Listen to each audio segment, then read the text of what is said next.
మద్రపుడి విమానాశ్రయం న్యూఢిల్లీ నుంచి రాజమండ్రికి నేరుగా 364 ఇండిగో విమాన సర్వీస్ ఉదయం 9 గంటలకు మద్రపుడి విమానాశ్రయానికి చేరుకుంది. నియమాలను అనుసరించి వీటిని వెదజల్లి స్వాగతం పలికిన విమానాశ్రయం సిబ్బంది విమానంలో ప్రయాణికులతో కలిసి న్యూఢిల్లీ నుంచి రాజమహేంద్రవరం చేరుకున్న కేంద్ర విమానయాన మంత్రి కింజరాపు రామ్మోహన్ నాయుడు. తొలి విమాన సర్వీస్ కు స్వాగతం పలికిన వారిలో రాజమండ్రి పార్లమెంట్ సభ్యులు దగ్గుబాటి పురంధరేశ్వరి, కాకినాడ పార్లమెంట్ సభ్యులు తంగిల ఉదయ్ శ్రీనివాసక, రాష్ట్ర మంత్రులు ఎమ్మెల్యేలు గోరంట్ల చౌదరి, ఆదిరెడ్డి శ్వాసు, బత్తుల బలరామకృష్ణ, నల్లమిల్లి రామకృష్ణారెడ్డి, ఏపీడీ ఎస్ జ్ఞానేశ్వర తదితరులు పాల్గొన్నారు.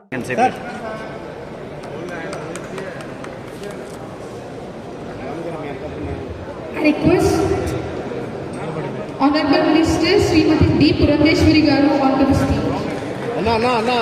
I request Jagdish sir to facilitate her.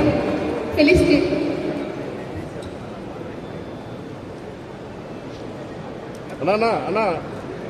I request Honorable MP Sri Uday Srinivas Garu onto the stage. I request Jibu John sir for facilitate.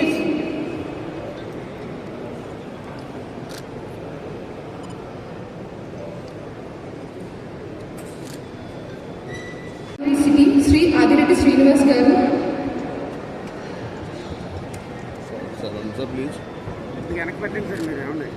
I request Kunal Sen sir to felicitate him.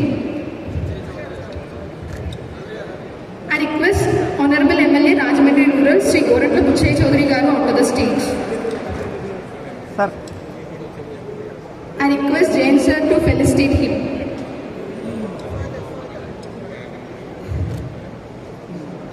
I request Honorable MLA Anupati Sri N. Ramakrishna Reddy Garu onto the stage. I request Sandeep sir to felicitate him. No, please. I request Honorable MLA Gopalpuram Sri M. Venkataraju Garu.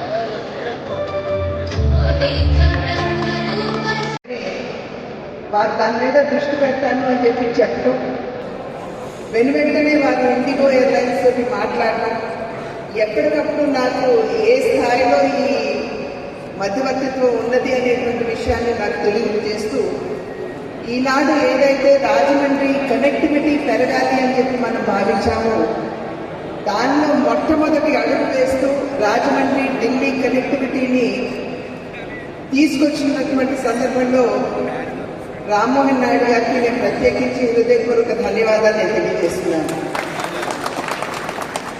మనకి త్వరలో పుష్కరాలు రాబోతున్నాయి.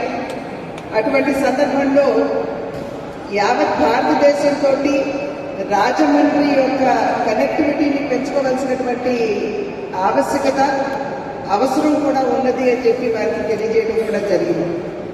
దానిలో భాగంగానే రాజమండ్రి నుండి తిరుపతికి, రాజమండ్రి నుండి బనారస్కి, వారణాసికి, రాజమండ్రి నుండి షిర్డీకి ఖచ్చితంగా మీరు దృష్టి పెట్టాలి అని చెప్పి ఇందాక ఫ్లైట్లోనూ మాట్లాడటం జరిగింది. ఇక్కడికి వచ్చిన తర్వాత ఉన్నటువంటి ప్రజాప్రతినిధులందరూ కూడా వారు చేసినటువంటి విన్నపం కనుక ఖచ్చితంగా వారు దీన్ని దృష్టిలో పెట్టుకుంటారు.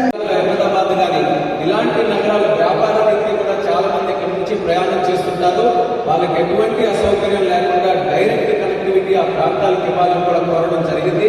నేనున్నంత వరకు కూడా సివిల్ ఏవియేషన్ మినిస్టర్గా ఖచ్చితంగా ఎంత అవకాశం ఉంటే రాజమండ్రికి అంత ప్రయారిటీ బేసిస్ మీద కనెక్టివిటీ పెంచడానికి పూర్తి సహాయ సహకారాలు అందిస్తానని కూడా ఈ సందర్భంగా తెలియజేస్తున్నాను. విశాఖపట్నం కొంత చూసుకుంటే స్వార్థం ఉండొచ్చు, నేను అక్కడ ఉత్తరాంధ్ర వాసిని కాబట్టి అక్కడ ఇచ్చేయడానికి, కానీ అటువంటి స్వార్థాన్ని పెట్టుకోకుండా మన రాష్ట్రంలో ఉన్నటువంటి అన్ని ఎయిర్పోర్ట్లు మీరు చూడండి, 5 నెలల్లో విశాఖపట్నం నుంచి కొత్త ఫ్లైట్లు స్టార్ట్ చేశాం, విజయవాడ నుంచి కొత్త ఫ్లైట్లు స్టార్ట్ చేశాం, తిరుపతి నుంచి ఢిల్లీ కూడా ఫ్లైట్ లేకపోతే ఢిల్లీకి ముంబైకి స్టార్ట్ చేశాం. కడప నుంచి కూడా ఫ్లైట్లు స్టార్ట్ చేశాం. ఈరోజు రాజమండ్రి నుంచి కూడా ఫ్లైట్లు స్టార్ట్ చేశాం. ఏ ఎయిర్పోర్ట్ కూడా విడిచిపెట్టకుండా అన్ని ఎయిర్పోర్ట్లు కూడా సరి సమానంగా చూసుకొని ముందుకు నడిపించే ప్రయత్నం నా తరఫున నేను చేస్తున్నాను. దానికి పూర్తి సహాయ సహకారాలు అందిస్తున్నటువంటి ప్రతి ఒక్కరికి కూడా నా మనస్ఫూర్తిగా అభినందనలు మరొకసారి ఈ సందర్భంగా తెలియజేసుకుంటూ, ఎయిర్ కనెక్టివిటీకి మాత్రం ఆంధ్రప్రదేశ్ రాష్ట్ర ప్రజలందరికీ చెప్తున్నాను, నిశ్చింతగా ఉండండి. మీ వ్యక్తి ఈరోజు మినిస్టర్గా ఉన్నాడు. చిన్నవాడైనా పెద్దవాడైనా ఎవరికి ఏ సలహా కానీ సూచన ఉన్నా నేరుగా చెప్పండి. అది వాస్తవ రూపం దాల్చేంత వరకు కూడా 100% కృషి చేసి అది వచ్చేంత వరకు నా ప్రయత్నం మాత్రం కంటిన్యూస్ గా చేస్తూనే ఉంటాను. నేను దేశంలో ఉన్నటువంటి చాలా ఎయిర్పోర్ట్లు చూశాను.